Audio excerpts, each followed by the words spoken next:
Imagine waking up in a cold prison cell for a crime you did not commit. Imagine losing 5 years, 10 years, sometimes 30 years of your life while the real criminal walks free. No one believes you. Every appeal is denied. Your family slowly breaks apart, and the system that promised justice becomes the reason your life is destroyed. This is not a movie. This is real.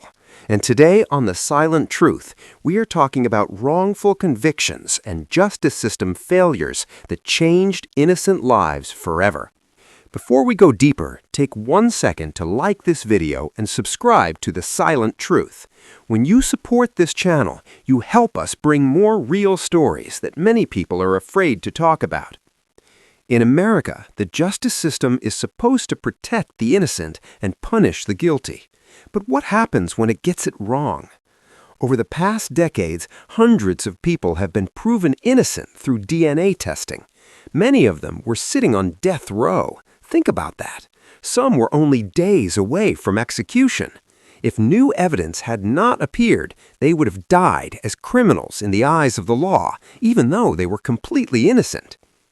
One of the biggest reasons for wrongful convictions is mistaken eyewitness identification. It sounds shocking, but human memory is not perfect. In stressful situations, like during a crime, our brains do not record events like a camera. Later, in a police lineup, a witness may honestly believe they're pointing to the right person, but sometimes they're wrong. That one mistake can send someone to prison for decades. Another major problem is false confessions. You might think, why would anyone confess to something they did not do? But imagine being interrogated for 10 or 12 hours, no sleep, no lawyer, officers telling you they have evidence even if they do not. Some suspects, especially young people or those with mental health issues, break under pressure. They just want the questioning to stop, so they say what the police want to hear, and that confession becomes the most powerful evidence in court. There is also the issue of unreliable forensic science. For years, certain forensic methods were treated like absolute truth in courtrooms. Hair comparison, bite mark analysis, even some forms of fingerprint analysis were presented as 100% accurate. But later, experts discovered that some of these methods were flawed or exaggerated. Yet, by then, many innocent people had already been convicted. Prosecutorial misconduct is another hidden issue. Prosecutors have enormous power.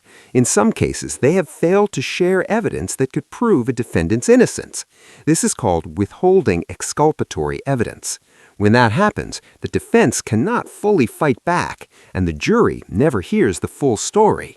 The result? A guilty verdict built on incomplete truth.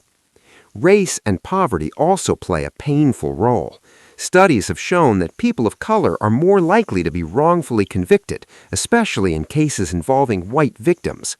Poor defendants often cannot afford strong legal representation. Public defenders work extremely hard, but they are often overloaded with cases. When a lawyer has only a few hours to prepare for a serious trial, mistakes are almost guaranteed.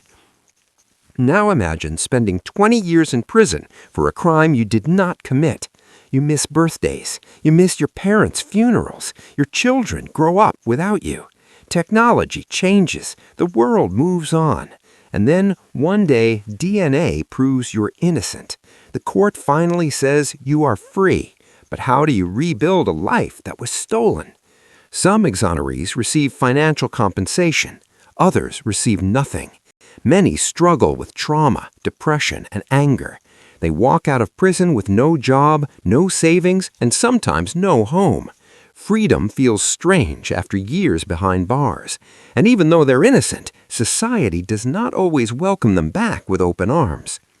What makes this even more disturbing is that wrongful convictions do not just hurt the innocent person. They also allow the real criminal to remain free. That means more victims, more crimes, more broken families. So when the system fails one person, it actually fails everyone. There are organizations working to fix this. Innocence projects across the country use DNA testing and legal investigations to open old cases. Some states have changed police lineup procedures to reduce mistaken identification. Others require interrogations to be recorded so false confessions can be exposed. These reforms are steps in the right direction, but many experts say much more needs to be done. The justice system is built by humans, and humans make mistakes. But when those mistakes cost someone their freedom, their youth, or their entire life, we have to ask hard questions. Are police properly trained? Are forensic methods scientifically tested? Are prosecutors being held accountable? Is every defendant truly getting a fair trial? On The Silent Truth, we believe justice should not depend on luck. It should not depend on race, money, or media attention. It should depend on facts, fairness, and transparency. Because once trust in the justice system is broken, it's very hard to repair. If this story made you think, I want you to imagine something personal. What if it was your brother, your mother, your child?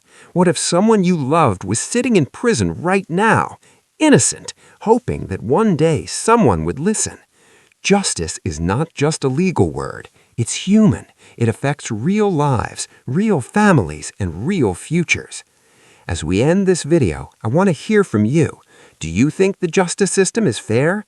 What reforms would you suggest to prevent wrongful convictions? Share your thoughts in the comments below. Your voice matters more than you think. And if you believe more people need to hear these stories, share this video with your friends and family. Thank you for watching The Silent Truth. Stay aware, stay informed, and never stop questioning what you're told, because sometimes the truth is silent until someone decides to speak.